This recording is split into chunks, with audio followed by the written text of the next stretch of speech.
Estás viendo Infinito. Abre tu mente.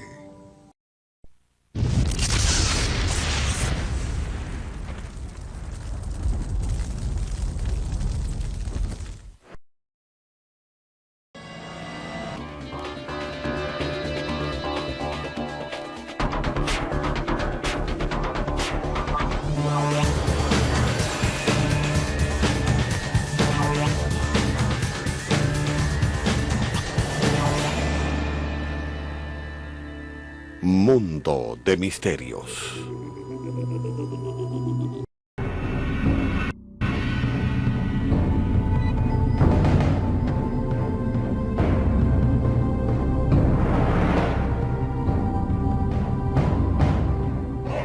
América, el continente inesperado.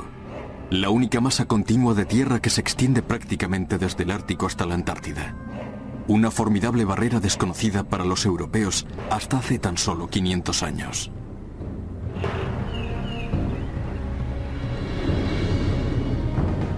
Cuando Cristóbal Colón llegó a América en 1492, creyó haber descubierto una región periférica de Asia. Sin embargo, Colón había encontrado un nuevo mundo habitado por gentes a las que ningún europeo había visto hasta entonces. Ellos, por su parte, no tenían ni idea de la existencia de Europa ni de otros pueblos aparte de ellos mismos.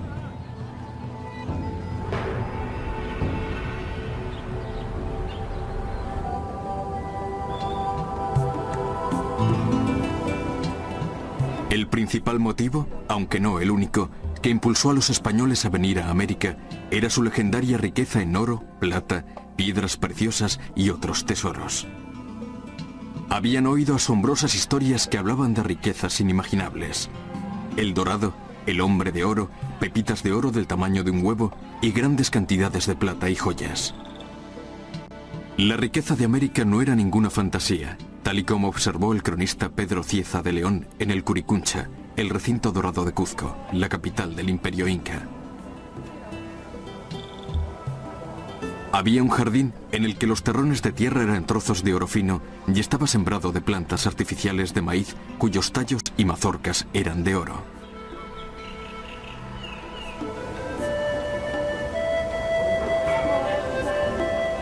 Pero había otras razones para la presencia española en América. Desde el principio fue una tierra de oportunidades, maravillosas oportunidades.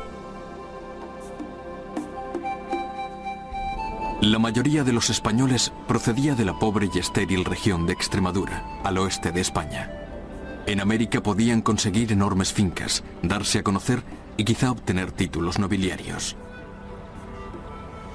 Otros buscaban la aventura y la emoción de los descubrimientos. Los sacerdotes españoles vinieron en busca de nuevos conversos al cristianismo. Con el tiempo, los españoles consiguieron todo lo que buscaban, pero el coste fue catastrófico. Nada menos que la ruina de los nativos americanos. Su forma de vida, sus dioses y prácticamente todo lo que les hizo llegar a ser lo que fueron. Habría otros imperios en el mundo, como el británico, el francés, el portugués o el holandés, pero ninguno de ellos transformó las tierras conquistadas tan meticulosa y brutalmente como el imperio español en América. En lo que se refiere a los imperios, los españoles no eran como los británicos, los franceses o los holandeses. Estos pueblos estaban interesados en el comercio. Los españoles también eran comerciantes, pero sobre todo eran forjadores de imperios, porque el español que iba al Nuevo Mundo quería una finca, quería ser un señor.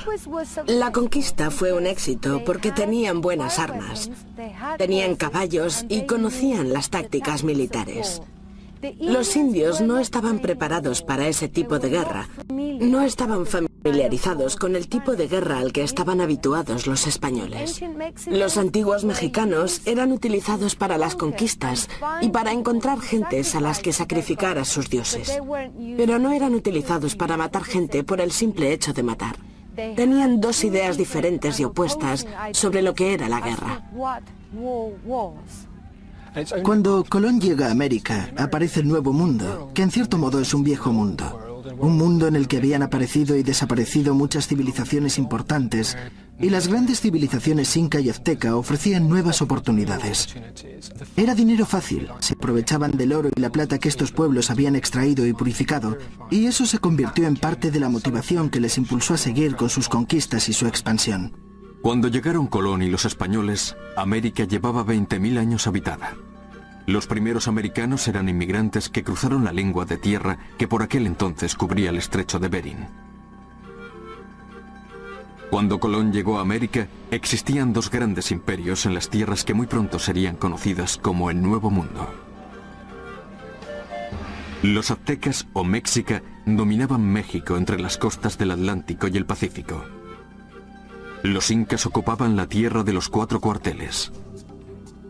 Tahuantinsuyo, que se extendía a lo largo de casi 5.000 kilómetros siguiendo la cordillera de los Andes desde Ecuador en el norte hasta Chile en el sur. Los aztecas y los incas tenían muchas cosas en común. Ambos pueblos vivían en regiones montañosas muy elevadas, constantemente amenazadas por los terremotos, y forjaron sus imperios conquistando los pueblos vecinos. Ambos adoraban al sol. Para los aztecas, su dios de oro, Huitzilopochtli, mantenía vivo su mundo.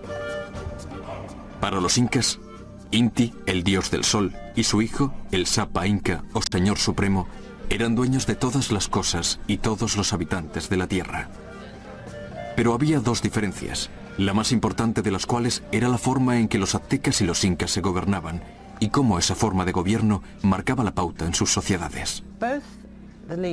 Los líderes y gobernantes de México y Perú eran considerados dioses, aunque de un modo muy diferente. Eran la personificación de lo que podríamos llamar dioses reales. Pero el gran oráculo de los aztecas, llamado Cuatarani, que significa el que habla, era un líder elegido por un consejo de nobles, del que normalmente formaba parte. Una vez elegido era tratado con enorme respeto, pero reinaba asesorado por sus consejeros, nobles y burócratas. Era una especie de monarca constitucional que reina pero no gobierna, o al menos reina aconsejado. El Supa Inca, que significa Señor Supremo, supone una propuesta completamente distinta. Era considerado el hijo del dios Sol, Inti. Al ser hijo del dios Sol, él también era un dios. Era descendiente de los dioses y su poder era absoluto. Se hacía lo que él decía. La obediencia al Supa Inca era total e incuestionable. Nadie podía soñar con desafiarle, excepto quizás otros nobles o miembros de la familia real.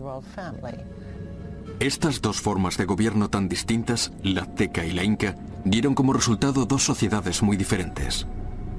Los incas tenían sus agitadores, pero en el fondo el imperio inca era obediente, pasivo y fatalista. Por el contrario, la sociedad azteca era mucho más dada a la confrontación. Los aztecas podían ser extraordinariamente crueles y sanguinarios. Esto lo pensaban incluso sus contemporáneos, que quedaron igual de horrorizados que los españoles por su afición a los sacrificios humanos. Los sacerdotes aztecas, que podían trabajar día tras día realizando miles de sacrificios humanos, eran representados en las crónicas españolas como figuras horripilantes. Aparecían con la cara pintada de negro y el cuerpo desfigurado por la introducción de espinas de cactus en su carne, el pelo sin lavar y sin peinar, y con las ropas empapadas en sangre. Pero esta gigantesca orgía de sangre no se explicaba solo por la naturaleza violenta de los aztecas. Los aztecas consideraban necesario el sacrificio humano porque Huitzilopochtli, su dios sol, debía ser alimentado con sangre y corazones humanos. Si no, no tendría la fuerza suficiente para salir al día siguiente. Si eso ocurriese, el mundo se acabaría.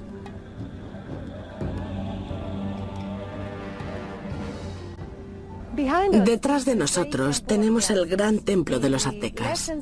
A la izquierda está el templo de Huitzilopochtli, el dios tribal de los aztecas, el dios de la guerra. A la derecha está el templo de Tlaloc, el dios de la lluvia. Ambos tienen la misma importancia y el mismo tamaño, las mismas dimensiones. El templo de Huitzilopochtli es reconocible por el altar de los sacrificios, llamado Tectacotl, en náhuatl, la lengua que hablaban los aztecas. Hay distintos tipos de sacrificios humanos y estos eran llevados a cabo de distintas formas. La forma más común de sacrificio humano consistía en tumbar a la víctima sobre la piedra, extender su cuerpo y descubrirle el pecho para que el sacerdote pudiese introducir el cuchillo de sacrificio y sacarle el corazón. Una vez terminado el rito del sacrificio, el sacerdote extendía su mano hacia el sol. La víctima del sacrificio era arrojada por las escaleras. Su cuerpo caía rodando por las escaleras y acababa en otra plataforma, un monolito llamado Coyolxauhqui. Estos ritos de sacrificio eran importantes porque permitían a los humanos comunicarse con los dioses. Era la oferta más preciada que los humanos podían hacer a los dioses. Esto es una copia de un cuchillo de sacrificio azteca. Y esta parte, que puedo tocar sin peligro porque se trata de una reproducción, es el Obsidium. Tenían que hacerlo rápidamente. Posiblemente porque era mejor para el sacrificado o la sacrificada.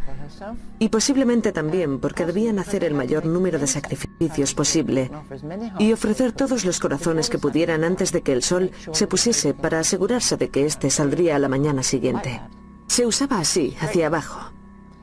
Y tenía que hacer un corte en el esternón, alrededor del corazón. Así podían sacar el corazón todavía latiendo y ofrecérselo al sol. Parece un arma terrible.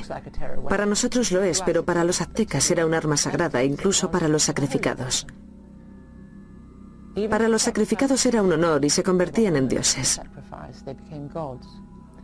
De hecho, si se les negaba el sacrificio como hacían los españoles, ellos seguían exigiendo ser sacrificados. Su devoción por el sacrificio humano y su ferocidad nos hizo creer durante mucho tiempo que los aztecas eran tratados como parias en México. Según sus mitos, la raza azteca tenía su origen en Aztlán, la Tierra Blanca, en la zona noroeste de México. Hacia 1168, los aztecas abandonaron Aztlán y comenzaron un largo viaje hasta el Valle de México. En su camino se encontraron con 3 cuerpos tendidos sobre cactus. Sus pechos habían sido abiertos y les faltaba el corazón. Más tarde, esto sirvió como modelo para los sacrificios humanos aztecas. Durante un siglo y medio, los aztecas fueron nómadas. A veces ofrecían sus servicios como mercenarios a los líderes de otras tribus. En una ocasión, cuando luchaban para el señor de Kuala, los aztecas demostraron a sus señores el número de enemigos que habían matado entregándoles cientos de orejas cortadas. Estos reaccionaron con tal repugnancia y furia que los aztecas tuvieron que huir para salvar sus vidas. Esta no fue la primera vez que se vieron obligados a desplazarse, pero sería prácticamente la última. Huitzilopochtli decretó que los aztecas se asentasen y fundasen una ciudad en el lugar en el que viesen un águila posada sobre un cactus. Parece ser que este acontecimiento tuvo lugar en el año 1325 a orillas del lago Texcoco, en el Valle de México. Actualmente, en la bandera de México aparecen las imágenes de un águila y un cactus en el centro. El águila lleva una serpiente en el pico. El emplazamiento de la ciudad azteca de Tenochtitlán, el lugar en el que se encontraba la Chumbera, era una zona pantanosa llena de cañaverales, pero los aztecas eran un pueblo con determinación e inventiva, y estaban convencidos de que Huitzilopochtli aseguraría su supervivencia. Poco a poco fueron haciendo habitable la zona, aunque había pocas materias primas y la comida escaseaba. Para incrementar la producción de alimentos, los aztecas crearon unas islas artificiales llamadas chinampas. Estaban hechas con plantas acuáticas y barro sacado del fondo del lago, y aseguradas con muros de cañas entretejidas. Las chinampas eran como oasis de fertilidad en medio de los áridos alrededores del lago. Los aztecas acabaron dándose cuenta de que en ellas podía crecer prácticamente de todo. Xochimilco es conocida por los turistas como la ciudad de los jardines flotantes. De hecho, el nombre, Xochitl, significa flor. Los habitantes de la zona cultivan distintos tipos de flores y las venden a diferentes floristerías de Ciudad de México. En tiempos de los aztecas, esta zona era importante porque alimentaba a Tenochtitlán, la capital azteca. La gente podía utilizar los canales para el transporte de mercancías y personas. Si miramos a nuestro alrededor, podemos ver los cultivos de maíz. Es una zona muy rica en la que se pueden obtener hasta 3 cosechas al año. Hay plantaciones de chile, maíz y amaranto, así como distintos tipos de flores. Durante los reinados de Moctezuma y Netzahualcoyotl, se construyó aquí una gran presa para separar el agua dulce del agua salada. Era un gran acueducto y su construcción fue muy importante, porque así la gente podía beber agua. Llegaba hasta la zona de Texcoco, en el Valle de México. El 8 de noviembre de 1519, unos 400 españoles comandados por Hernán Cortés atravesaron el paso entre los volcanes gemelos y llegaron al Valle de México. Quedaron asombrados por lo que vieron. Por aquel entonces, Tenochtitlán había pasado de ser un humilde asentamiento en los pantanos a convertirse en una magnífica ciudad de 300.000 habitantes. 3 grandes calzadas elevadas construidas sobre los pantanos conectaban la ciudad con la costa. Cada calzada tenía una longitud de más de 4 kilómetros y una anchura suficiente para 10 hombres a caballo. Un español, Bernal Díaz de Castillo, la describió como un espectáculo extraordinario y mágico.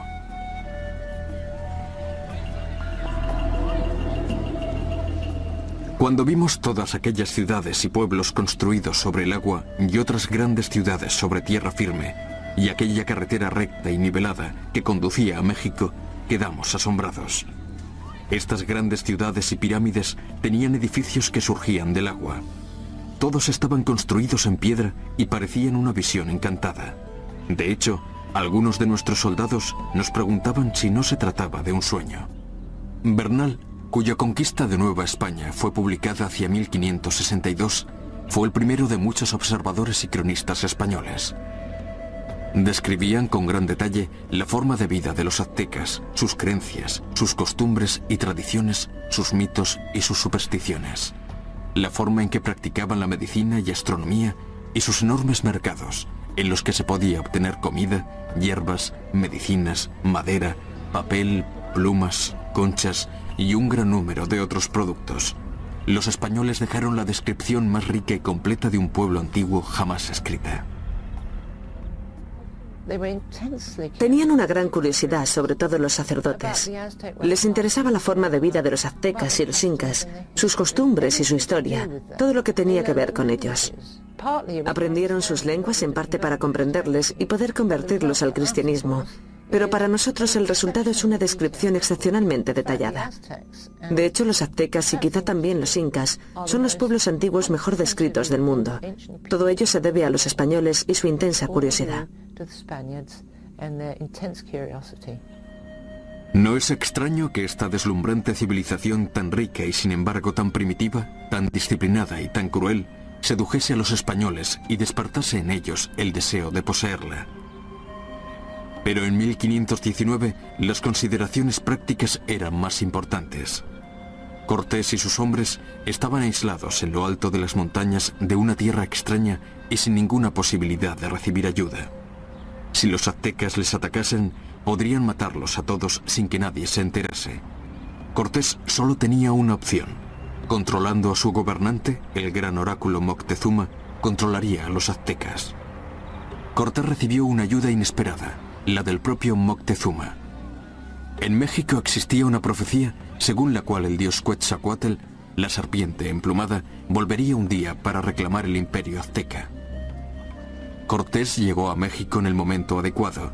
Tenía la apariencia adecuada, blanco y con barba, y venía del otro lado del mar, tal y como se suponía que vendría Quetzalcóatl. Ante todas estas pruebas, el supersticioso Moctezuma no tardó en convencerse de que Cortés y Quetzalcóatl eran la misma persona.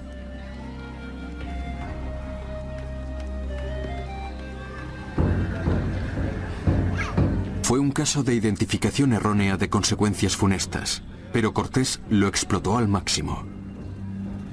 Convenció a Moctezuma de que jurase lealtad al rey de España, le entregase grandes cantidades de oro y finalmente se convirtiese en su prisionero. Pero los súbditos de Moctezuma no eran ingenuos. A diferencia del gran oráculo, ellos se dieron cuenta de que los españoles también eran humanos. Se rebelaron y exigieron a Moctezuma que expulsase a Cortés y sus hombres. Cuando Moctezuma intentó razonar con ellos, lo mataron a pedradas. Posteriormente, Cortés fue obligado a evacuar Tenochtitlán. Muy inferiores en número a la multitud de aztecas que pedían su sangre, los españoles se retiraron por una de las calzadas, y muchos de ellos murieron intentando escapar en la noche triste, el 30 de junio de 1520. Fue una terrible derrota para Cortés, pero 9 meses después volvió decidido a conquistar Tenochtitlán de una vez por todas. Esta vez Cortés tenía aliados, 100.000 mexicanos, súbditos de los aztecas y deseosos de vengarse de sus crueles señores. El asedio de Tenochtitlán comenzó a principios de junio de 1521. Duró 7 semanas. Los cañones de los españoles, montados sobre bergantines que surcaban las aguas del lago, bombardeaban la capital azteca un día tras otro. El asedio terminó el 13 de agosto cuando Tenochtitlán, o más bien sus ruinas humeantes y ensangrentadas, cayeron en manos de los españoles. Murieron 240.000 personas, los 2/3 de la población. En 1521, los españoles llamaron a Tenochtitlán Nueva España. Era el fin del Imperio Azteca y el comienzo de Nueva España. El periodo colonial comenzó en 1521, cuando los mexicanos iniciaron un nuevo proceso de colonización con una nueva fe. Se enseñaba el cristianismo y los indios eran bautizados en iglesias abiertas. Detrás de nosotros podemos ver un ejemplo de esas primeras iglesias. Pero la forma azteca no ha muerto y sigue viva. El náhuatl se habla en varios de los estados actuales de México. La ropa sigue siendo muy parecida en varios estados y en ciertos pueblos la forma de vida sigue teniendo una orientación precolombina. Se celebran ciertos rituales que se llevaban a cabo en tiempos de los aztecas. Especialmente en San Pablito hay muchos rituales que se siguen celebrando. Existen muchas tradiciones y en muchos aspectos la religión es una combinación de lo antiguo y lo nuevo. La conquista de México y las noticias sobre sus grandes riquezas causaron gran entusiasmo en las colonias españolas del Caribe, animando a otros españoles a emular el fenomenal éxito de Cortés. Uno de ellos era Francisco Pizarro. 10 años mayor que Cortés, Pizarro tenía casi 60 años, una edad considerable para la época cuando se embarcó en su ambiciosa búsqueda. Encontrar y conquistar el imperio inca situado a más de 3.000 metros de altura en las montañas de los Andes. Sería otra extraordinaria, costosa y sangrienta aventura, en la que la historia se repetiría con fatídica exactitud.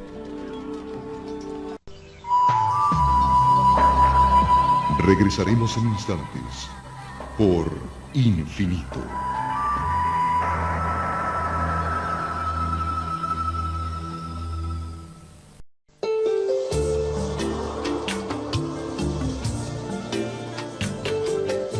Estás viendo Infinito. Abre tu mente. Continuamos con nuestra programación por Infinito.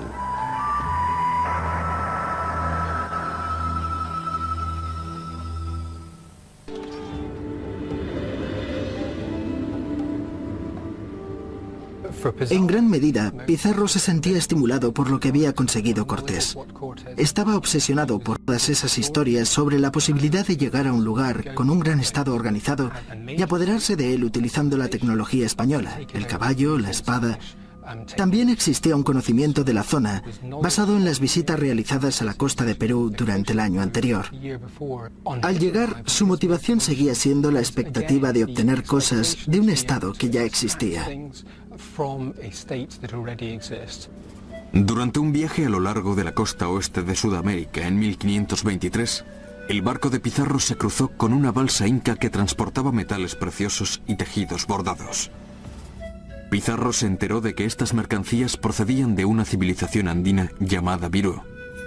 Pizarro conocía los rumores que hablaban de la existencia en América de grandes riquezas que estaban esperando ser descubiertas y se convenció de que Perú, el nombre con el que rebautizó a la zona, era el lugar en el que podría asegurarse fama y fortuna. En 1531, Pizarro partió con una pequeña fuerza de 180 hombres y 37 caballos. Al igual que Cortés, Francisco Pizarro llegó al Imperio Inca cuando se encontraba en la cima de su esplendor. La mayor parte de las conquistas del imperio eran relativamente recientes, ya que se habían producido en la segunda mitad del siglo XV. El último territorio, la zona oeste de Perú y Ecuador, había sido conquistado tan solo 7 años antes de la llegada de Pizarro y los españoles. Sin embargo, esto no redujo en absoluto la autoridad de Atahualpa, el divino Sapa Inca, el Hijo del Sol. Un gobernante tan ensalzado que se pensaba que nadie era digno de comer con él o incluso ver su cara.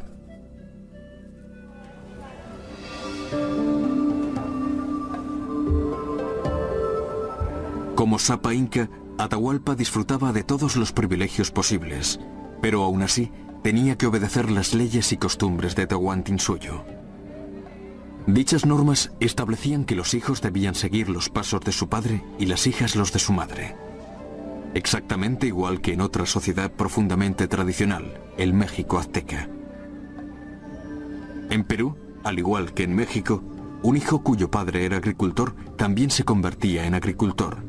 Y lo mismo ocurría con su propio hijo y su nieto. Esto servía para cualquier oficio o profesión, hasta en la propia familia real.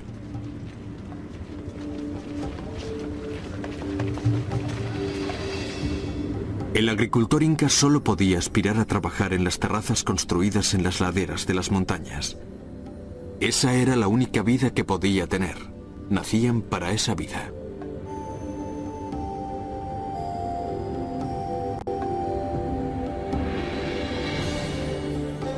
La vida de Atahualpa también estaba predestinada, aunque naturalmente a un nivel más elevado. Por supuesto, como cualquier miembro de la familia real, estaba entrenado para luchar en la guerra. Leía en quechua, la lengua de los incas. Realizaba rituales religiosos, estudiaba astronomía y aprendía a leer los quipus, el sistema de registros inca. Había lectores preparados para leer lo que decía la cuerda. Podía contener todos los datos de una campaña. El número de bajas, cuánto había costado, hasta dónde habían llegado. Todo a partir de los nudos.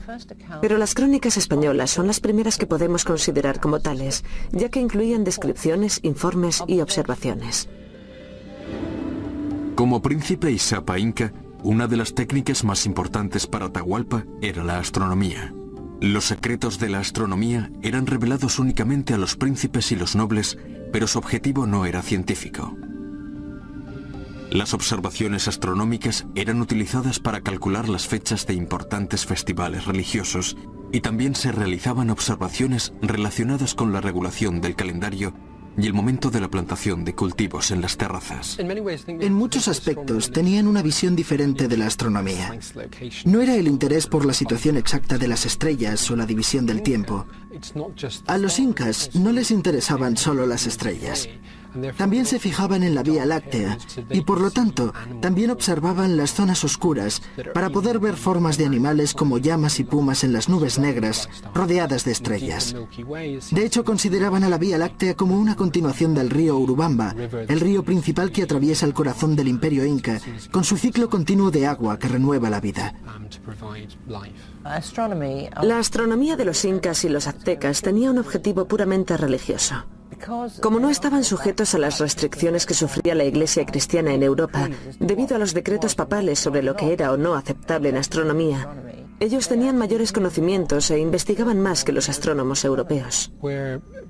Parece ser que a menudo las observaciones se realizaban en grupo. Estaban interesados en ver si el Sol se ponía detrás de determinada montaña o por dónde aparecían o desaparecían algunas constelaciones, como las Pléyades. Querían conocer su entorno e intentaban adivinar cosas. Utilizaban esa información para comprender su posición en el mundo. Uno de los instrumentos utilizados por los astrónomos incas eran los intihuatana, que marcaban el recorrido del Sol. Estos prismas de piedra eran iluminados directamente por el Sol durante la mañana.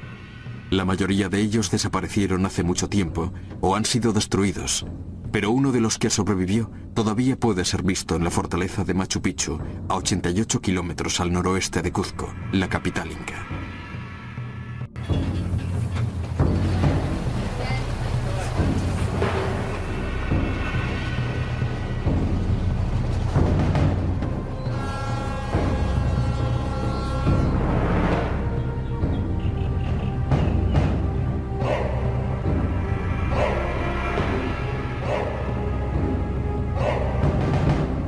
Machu Picchu, construida a más de 2.000 metros de altitud, formaba parte de un anillo de fortalezas construidas en los Andes para proteger Cuzco.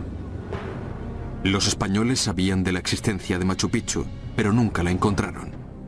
Esta ciudad perdida de los incas, como fue bautizada, continuó perdida hasta que fue encontrada por Hiram Bingham, un profesor americano, en 1911. Hoy Machu Picchu es la mayor atracción turística de Sudamérica, y el Intihuatana es su principal monumento. La finalidad astronómica del Intihuatana sigue estando poco clara, pero se cree que los incas lo utilizaban para estudiar los movimientos del Sol, la Luna y planetas como Júpiter, Marte o Mercurio.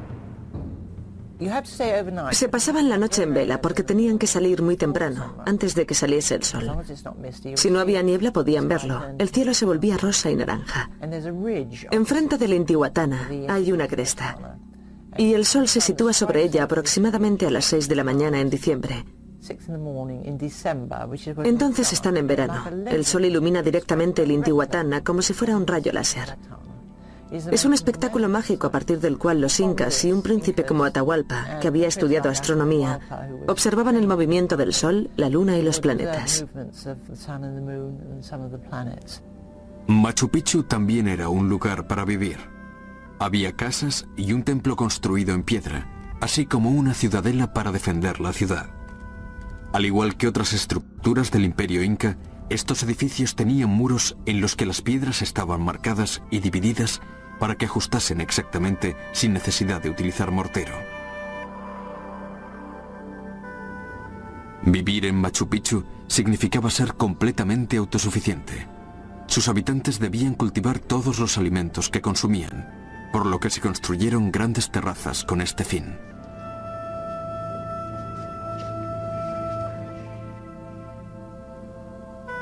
El templo y la ciudadela estaban rodeados de terrazas con más de 3.000 niveles.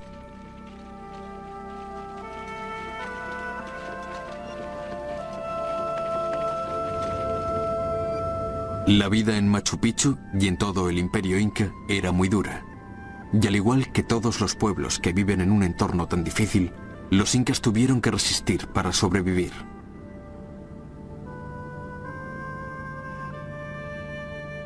Los Andes tienen uno de los paisajes más espectaculares del mundo.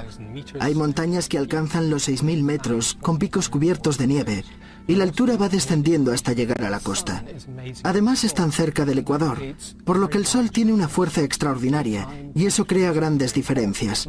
Las temperaturas diurnas pueden ser muy altas, pero por la noche caen por debajo de los 0 grados. De hecho, el clima cambia más a lo largo del día que durante todo el año. Sin embargo, hay estaciones muy secas durante las que no se puede cultivar casi nada, a no ser que se disponga de un sistema de riego, y estaciones húmedas en las que sí se puede cultivar. A medida que vas ascendiendo en los Andes, ves que cada vez es más difícil respirar porque el aire contiene menos oxígeno. Hoy en día mucha gente mastica coca porque les ayuda a trabajar duro a gran altitud. Les ayuda cuando tienen poca comida. Pero es interesante señalar que durante el periodo inca era un producto con un uso mucho más restringido, ya que era utilizado en las ofrendas como regalo a los dioses. También lo consumían los chasquis, los corredores que trabajaban para el Estado inca transmitiendo la información de los quipus, las cuerdas que contenían la información utilizada para gestionar el Estado. Los incas que más necesitaban las hojas de coca eran los chasquis o corredores postales que llevaban mensajes, quipus y otras noticias por las carreteras de las montañas. Incluso a esa altitud, los chasquis podían correr a velocidades de hasta 15 kilómetros por hora. Solían cubrir distancias cortas, menos de 4 kilómetros por viaje, es decir, la distancia entre un tampú o estación postal y el siguiente. Cuando llegaban, eran relevados por otro chasqui que corría hasta el siguiente tampú.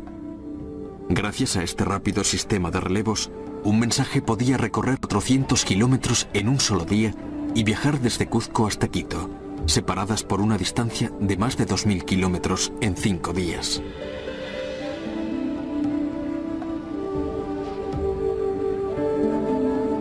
Aunque los incas eran un pueblo duro y resistente, no eran tan violentos como los aztecas en sus manifestaciones religiosas. Se llevaban a cabo sacrificios humanos, pero solo en ocasiones muy importantes. Una de ellas era el Inti Raymi, la fiesta del solsticio de invierno. Otra era la coronación de un nuevo Sapa Inca, en la que podían ser sacrificados y ofrecidos al dios Sol Inti hasta 200 niños. Para el resto de los sacrificios, los incas utilizaban llamas, cobayas, hojas de coca, maíz y otros alimentos, adornos de oro y plata, tallas y plumas. Igual que los dioses de los aztecas, algunas deidades incas eran consideradas más irritables o destructivas. Si no recibía sacrificios o estos eran inocentes, Ilapa, el dios del trueno, podía provocar inundaciones que destruirían las terrazas y las casas. De la misma forma, el gran dios Viracocha, creador del mundo, debía ser aplacado si provocaba la erupción de los volcanes. Eso liberaría a los demonios del fuego que viven bajo la tierra y su salida provocaría un gran incendio que lo reduciría todo a cenizas. Naturalmente, una religión como esta contenía un gran componente de superstición. A los incas les aterrorizaban todos los acontecimientos inusuales, especialmente en el cielo. Les preocupaba mucho el cielo. Un eclipse de sol suponía una experiencia aterradora porque creían que un puma gigante estaba engullendo el sol. Para intentar ahuyentarlo gritaban, chillaban, golpeaban tambores y latas. Hacían un ruido terrible. Algunas personas incluso golpeaban a sus perros para que las pobres criaturas aullasen y con ello aumentase el estruendo general. Aunque las lluvias de meteoros y las estrellas fugaces eran fenómenos regulares, ese no era el cielo que veían normalmente cada noche. Para ellos eso era un presagio de buena suerte. Pero si un búho ululaba, eso significaba que iba a morir alguien. Sin embargo, la superstición no era el patrimonio exclusivo de los incas de a pie. Atahualpa y la familia real también se veían afectados. Estaban obsesionados con una profecía de un sabio inca que previó 3 grandes desastres en Tahuantinsuyo. Una noche de 1521, cuando el padre de Atahualpa, Huayna Capac, era Sapa Inca, la luna se vio rodeada por 3 anillos. Uno de ellos era de color rojo sangre. El sabio le dijo a Huayna Capac que eso significaba plagas, guerra y la destrucción de Tahuantinsuyo. La plaga fue una epidemia de viruela. El propio Sapa Inca fue una de las víctimas. La guerra fue la guerra civil entre Atahualpa y su hermano Huáscar por la sucesión al trono de su padre. En 10 años se habían cumplido 2 de las profecías, pero no la tercera. La inminente destrucción del imperio no era tan evidente.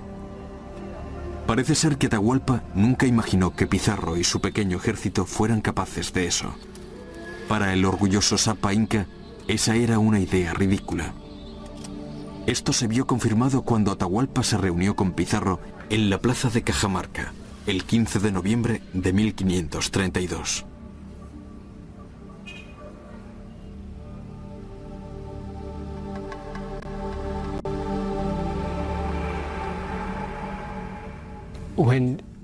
Cuando Pizarro llegó a Cajamarca y vio el esplendor de un gran asentamiento inca y comprobó el poder de Atahualpa con todos sus sirvientes, debió encontrarse con un entorno muy impresionante. Probablemente a Atahualpa no le preocupó aquella gente. Solo era un pequeño grupo, aunque llegasen con extraños animales y armas y viese el destello de sus caballos y sus armaduras. Estoy seguro de que Atahualpa les consideraba una delegación de algún otro grupo étnico que vivía más allá del límite hasta el que se había expandido su imperio. Pero dado que en ese proceso el imperio inca había absorbido a una gran cantidad de grupos étnicos distintos, les vería como algo extraño, pero supondría que formaban parte del mundo andino. El Sapa Inca llegó rodeado de esplendor, acompañado por unos 5.000 guerreros. Los sirvientes encabezaban la comitiva, barriendo y apartando la basura. Atahualpa era el Señor Supremo y el Dios del Sol en la tierra. 80 de sus nobles le llevaban en una litera cubierta de plumas de llamativos pájaros tropicales. Atahualpa iba sentado en un trono de oro y su brillante pelo negro portaba adornos de oro y plata. Un collar formado por esmeraldas del tamaño de un huevo rodeaba su cuello, y su larga toga estaba hecha de un brillante tejido dorado. Esta no era solo la apariencia, sino también el comportamiento de un gobernante que en el fondo tenía muy presente la tercera profecía fatídica. Atahualpa era arrogante y autoritario, y trataba a los españoles con desprecio. El sacerdote de Pizarro, el padre Vicente de Valverde, se acercó al Sapa Inca y le explicó los principios del cristianismo. Entonces le pidió a Atahualpa que se hiciese cristiano y reconociese al rey de España como su señor. Atahualpa rechazó inmediatamente la última exigencia. Cogió la Biblia que le ofreció Valverde, pero poco después la tiró al suelo con un gesto de asco. Valverde palideció de la impresión y, según algunas crónicas españolas posteriores, corrió hasta el otro lado de la plaza para exigirle a Pizarro que atacase inmediatamente a aquellos bárbaros paganos. Eso era lo que Pizarro había planeado. Antes de que llegase a Atahualpa, había escondido a sus soldados en las calles que rodeaban la plaza de Cajamarca. También contaba con un gran cañón. Dio la señal de disparar y cuando el disparo del cañón retumbó en la plaza, uno de sus soldados tocó una larga nota con la trompeta. Era la señal de ataque acordada de antemano. Al grito de Santiago, el grito de guerra español, los españoles se lanzaron sobre los incas, la mayoría de los cuales iban desarmados, apuñalándoles y despedazándoles con sus espadas, y disparando sus mosquetes contra una multitud que intentaba huir desesperadamente. Mientras tanto, Pizarro corrió hasta la litera, agarró a Atahualpa por el pelo y le tiró al suelo.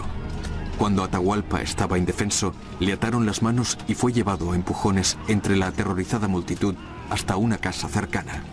Cuando cayó la noche sobre Cajamarca, unos 6.000 incas yacían muertos en la plaza y sus inmediaciones, y Atahualpa era prisionero de Pizarro. La élite y la jerarquía inca fueron apartadas del poder. A algunos de ellos se les permitió seguir participando en algunos aspectos de la administración de las tierras, pero perdieron todo el poder relacionado con el Estado inca.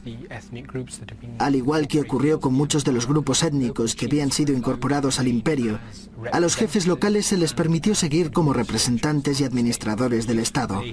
Eso les resultó muy útil. Igual que hicieron los incas, ellos mantuvieron, al menos en los primeros años, algunos aspectos del sistema anterior porque así les resultaba más fácil explotarles. Pizarro hizo lo mismo que Hernán Cortés en México. Capturó al jefe de Estado y lo mantuvo prisionero para garantizar la seguridad de los españoles y controlar a su pueblo. Pero Atahualpa no era como el temeroso y maleable Moctezuma, humildemente sometido a su destino. Y tampoco era el bárbaro ignorante que creían muchos españoles. Era inteligente y perspicaz, y en poco tiempo consiguió entender el suficiente español como para darse cuenta de que sus carceleros hablaban de poco más que oro, plata y joyas. Elaboró un plan para conseguir la libertad y le hizo a Pizarro una asombrosa oferta. Un rescate consistente en una habitación llena de oro y 2 habitaciones llenas de plata. Naturalmente, Pizarro aceptó. Atahualpa dio la orden y los chasquis se dirigieron a todos los rincones del imperio. Muy pronto los súbditos del Sapa Inca eliminaron obedientemente todos los adornos de oro de las paredes de los templos. Cogieron el oro y la plata de sus santuarios y reunieron una gigantesca pila de cuencos, urnas, copas, brazaletes y pendientes de oro y plata y otros objetos preciosos. Cuando las habitaciones quedaron llenas, contenían un tesoro valorado en unos 3 millones de libras. Ahora Atahualpa esperaba que Pizarro le liberase, pero descubrió horrorizado que Pizarro no podía permitirse dejarle en libertad. Los súbditos de Atahualpa habían demostrado ser demasiado obedientes. Si les ordenaba que se rebelasen y matasen a los españoles, lo harían. No, Pizarro decidió que Atahualpa debía morir. Era la única solución. Pizarro tenía ya la excusa que necesitaba. Durante su cautiverio, Atahualpa había ordenado la muerte de su hermano y rival Huáscar. Naturalmente, sus órdenes fueron ejecutadas. Los españoles aprovecharon esto para acusar a Atahualpa de asesinato y condenarle a muerte. En la noche del sábado 29 de agosto de 1533, Atahualpa fue ejecutado al garrote en la plaza de Cajamarca. En el último momento, aceptó convertirse al cristianismo para escapar a la horrible muerte de los herejes, quemados en la hoguera. Pizarro, que lloró cuando Atahualpa intercedió por su esposa, ordenó a todos sus hombres que asistieran al funeral. Los españoles también estaban muy preocupados. Uno de sus deseos y una de las justificaciones de la conquista era la incorporación de este pueblo a la cristiandad. Pero le resultó imposible destruir su percepción de la situación de la persona en el paisaje. Cuando alguien ara la tierra, la está abriendo. Y para ellos eso puede ser un acto ritual. En muchos aspectos, la percepción andina de ese paisaje animado, ese mundo vivo con el que uno interactúa y al que le da ofrendas, es incorporada a la percepción católica de los santos y se convierte en parte integrante de la visión del mundo que tienen los católicos andinos actuales. Tras su conquista, México y Perú se convirtieron en colonias españolas. Su oro, plata y otros tesoros ayudaron a España a convertirse en la potencia más importante y rica de Europa. Los nobles aztecas e incas fueron desposeídos de sus privilegios y reemplazados por gobernantes y funcionarios españoles. En México se construyó una nueva ciudad, Ciudad de México, sobre las ruinas de Tenochtitlán. Los aztecas y los incas fueron convertidos al cristianismo y las iglesias sustituyeron a los antiguos templos. Se prohibieron los sacrificios humanos. Los españoles tuvieron esposas y amantes nativas, y con el tiempo eso acabaría transformando la población. En México, por ejemplo, un 60% de la población tiene ascendencia azteca y española.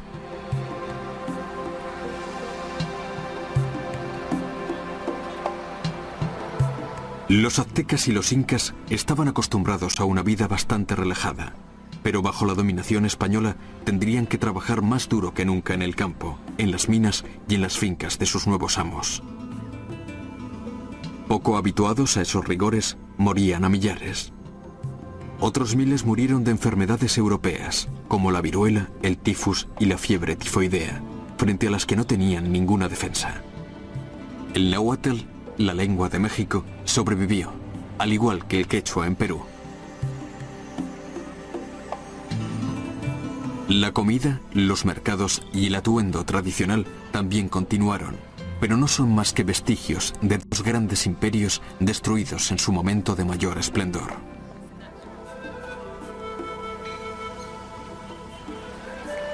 Un nuevo y trágico factor vino a sumarse a la experiencia de los aztecas y los incas.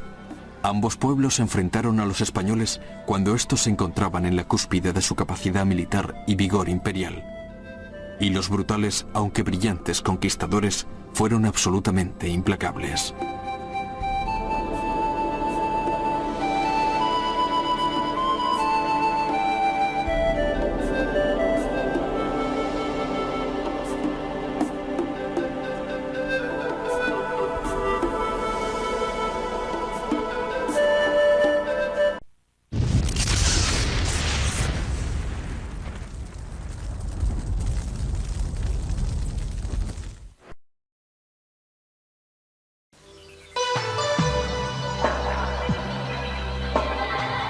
Usted está viendo Infinito. Infinito. Señal del nuevo milenio.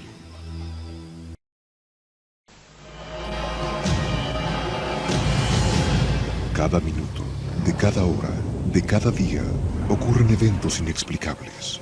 Incidentes, fenómenos, encuentros, ritos, experimentos. Cada día, cada hora, cada minuto, cada 60 segundos, se revela una vida llena de misterios. Ahora un canal trata de dar luz a todo.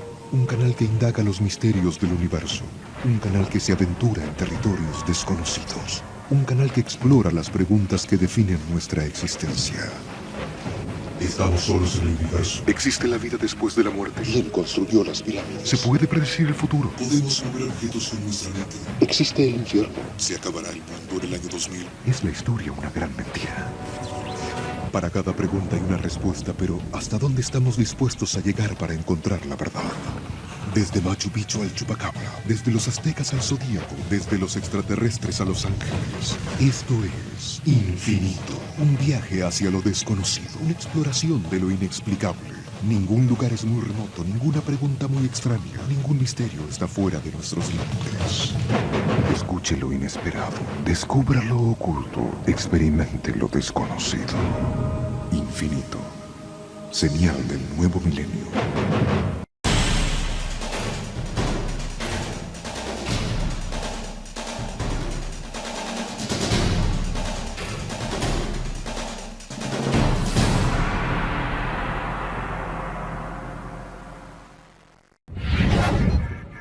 Infinito. Abre tu mente.